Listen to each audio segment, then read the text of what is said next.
coming out tonight. Before we get started with the show, I'm going to be passing around this big deck of cards for you all to shuffle.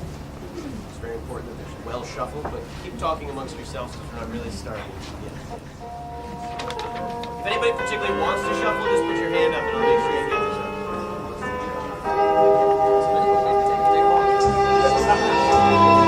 I'll get to everybody.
There was a time when I thought this play might be possible, but it turns out I was wrong. Progress isn't a dog that comes when you call. You have to get up in the morning. The first day of rehearsal, we started at 9 a.m. Now, there's two kinds of people in the world. I'm the kind that if a meeting's at 6 and I get there by 7, then I don't consider myself late. The other kind of people hear that the meeting's at 6 and get up at 5 to get there before us. So the trouble is, I was up until 3 at a party in Queens the night before, so by the time I woke up, I wasn't going to get there till 10 or half past. Now, by then, they'd have already had a half hour worth of bad ideas, because on-time people tend to keep their brains in a straight jacket. I ran out of the house to catch a train. I normally take the 6, but got lucky and got the 4, which is express. It gets there in like 3 minutes, so I could settle in and relax and let the train be the one to get all huffy and flushed.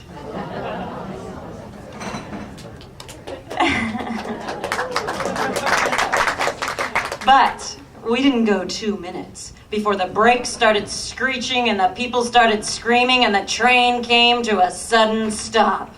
That's when my luck ran out.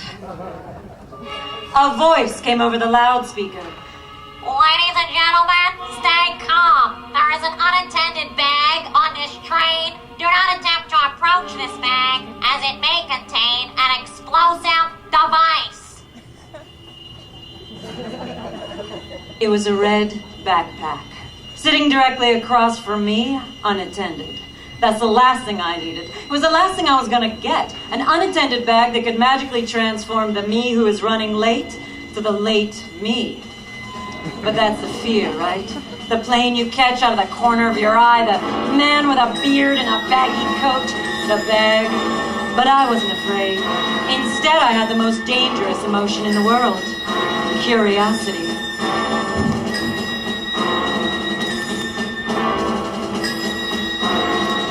So here's how we made the play. I said, fuck it. If this bag is what we're supposed to be afraid of, I want to know what's in it. I picked it up. I thought either we can use whatever's in it to make the show, or it explodes. explodes.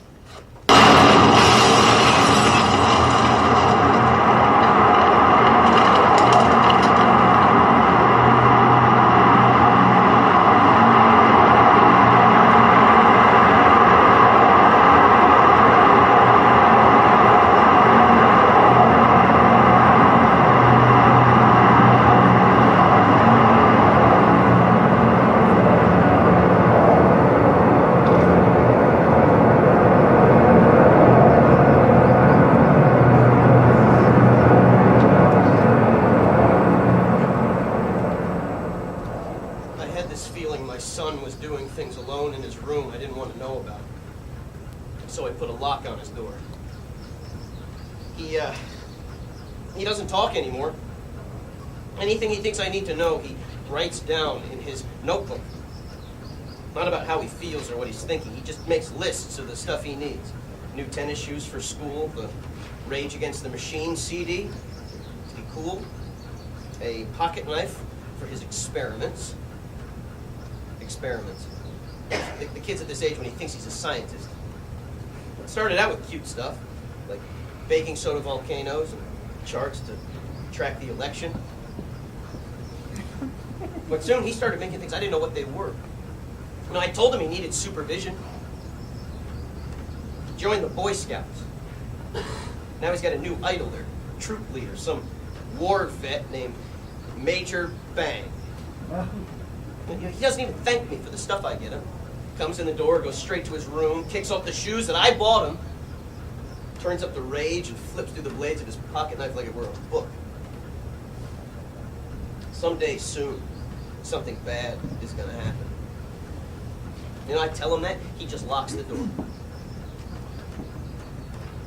His mother left me for someone taller. Her words were, a better view of the future. Or a view of a better future. But the guy's 6'6", so, you know. Yeah, I don't want all that. Maybe 3 inches. I tried one of those dating things, because if I could just meet somebody, I wouldn't be so outnumbered. All I know how to do anymore is cook pasta and yell. Fatherhood's not one of those things like being in a band where when you find out you suck, you quit. Well, I killed all the houseplants. I try to hug my son. He thinks I'm weird. You know, everything's weird to him right now. But he thinks hugging his dad is weird. He thinks shaking hands when you meet someone is weird. He sees a man offer a woman his arm. He says, that's gay. So maybe I am weird for wanting to make out on the couch with someone at my age. We want our kids to have more than we did. That's like a rule, right? Less trouble, less acne, more confidence. But the thing I think no parent ever asked for was that his kid be really and truly more intelligent than him. Sorry, Frank. Shit, I'm late. Last thing before I leave the house, I pack his backpack. And then I knock on his door until I hear him say, all right. This way I know he's awake and he won't be late for school like I'm going to be for work. Keys, wallet, ID badge. Shit, where's my badge? Shit. Today, his scout troop's coming to the plant to take the tour. I don't want him to miss it or else I won't see him today.